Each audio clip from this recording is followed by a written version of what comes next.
भैया light of कर लीजिए।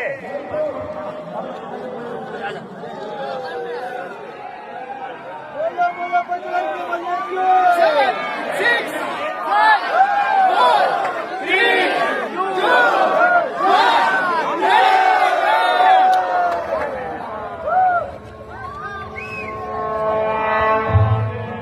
సర్వ మానవాళికి రక్షకుడు, మనకు కొండంత అండగా నిలిచేవాడు, మనసులో తలచిన వెంటనే గుండెల నిండా ధైర్యాన్ని నింపగలిగే మహాయోధుడు, అభయహస్తంతో ఎల్లవేళలా మనల్ని కాపాడే ఆ పవనపుత్రుడి ఇప్పుడు మనసారా స్తుతించుకుంటూ శ్రీ పంచముఖ ఆంజనేయ స్వామిగా అవతారమెత్తిన కథ దృశ్య రూపంలో తిలకిద్దాం రండి. ప్రసన్నాంజనేయం ప్రభానిత్యకాయం